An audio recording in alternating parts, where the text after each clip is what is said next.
The Vancouver Canucks had a fantastic year last year, surprisingly excellent, winning the Pacific Division. Rick Tocchet winning the Coach of the Year. Okay, we go to Vancouver now, where we are joined by Farhan Lalji. Farhan, the Canucks replace Bo Horvat with Quinn Hughes as the 15th captain in franchise history. Why was he the right choice?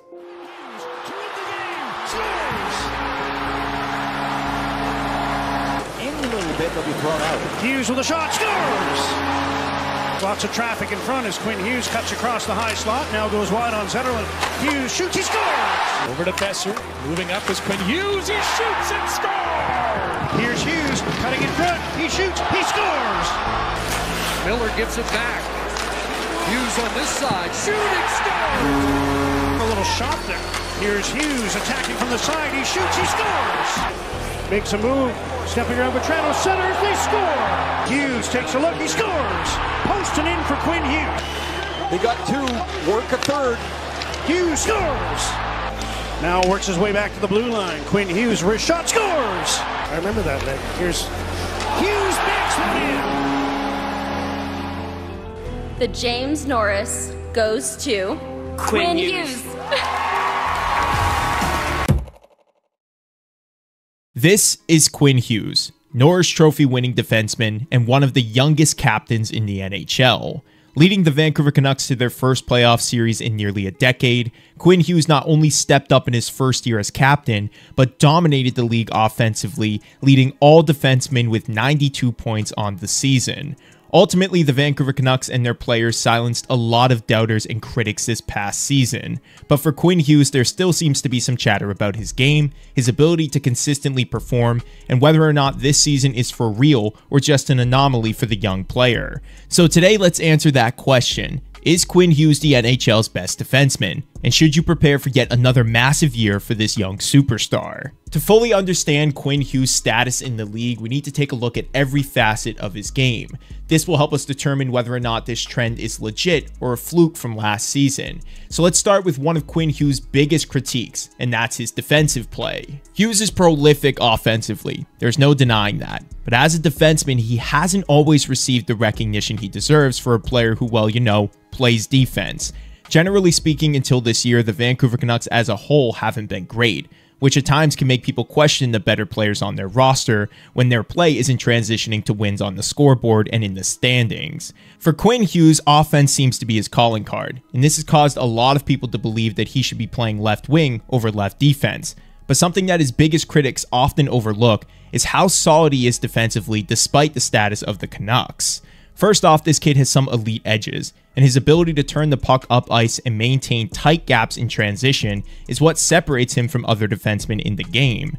This skill not only helps keep the puck out of his own end, but allows the offense to push forward with speed, becoming a dangerous team to face in transition. Hughes tends to rely more on his skills because when compared to other traditional defensemen, he lacks a bit of size. At 5'10", 180 pounds, Hughes is able to move around the ice quicker than other defensemen, allowing him to be shiftier and create more opportunities for his team. To make up for his lack of size, Hughes tends to avoid hitting players off the puck, opting to use his stick to combat offensive plays over his body.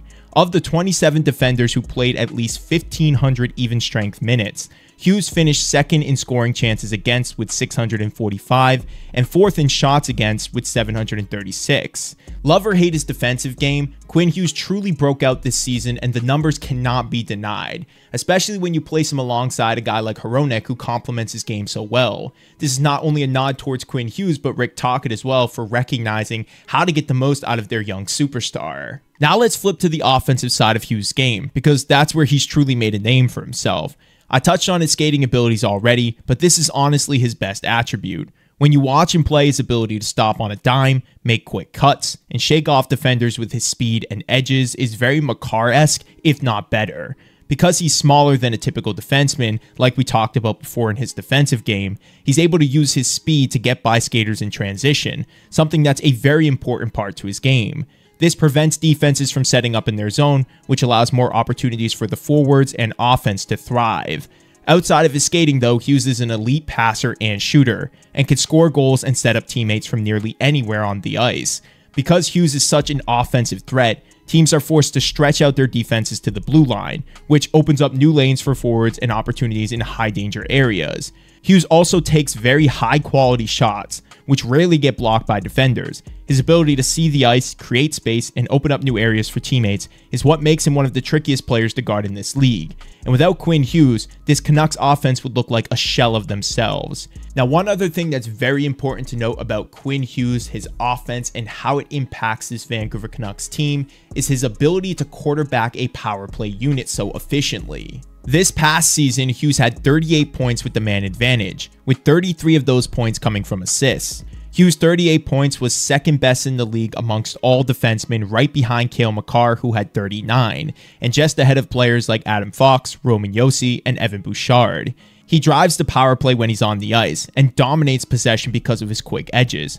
And when a team is down a man, he's able to use that extra space to not only get some quality shots on net, but provide his power play unit with that added boost of speed that will get them more goals throughout the regular season and postseason.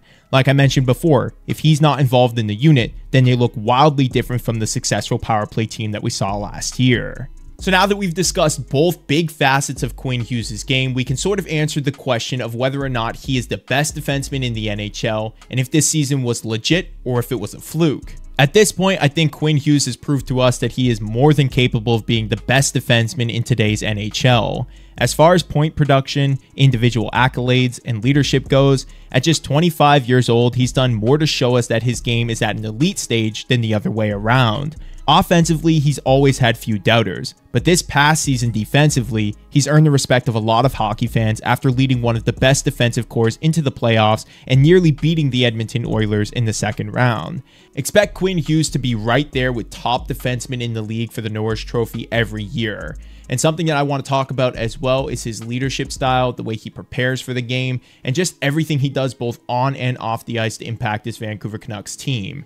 If you guys want to see an insight to this, make sure you check out the NHL Face-Off documentary. It shows you all of this stuff that I just mentioned before and how Quinn Hughes took the Vancouver Canucks from being a bottom, maybe outside of the wild card team, into the playoffs as a serious contender that nearly won the President's Trophy. But I want to know what you guys think about this. As always, do you think that Quinn Hughes can compete as the best defenseman in the NHL with guys like Cale Makar, Adam Fox, Roman Josi, and others? Or do you think that this past season was more of a fluke and that we're going to see a regression from him as years continue to go on?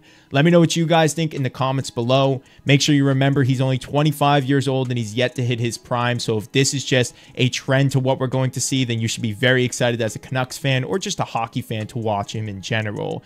Thank you guys as always for watching the video. Make sure you like this one and subscribe to the channel. I will see you guys in the next one.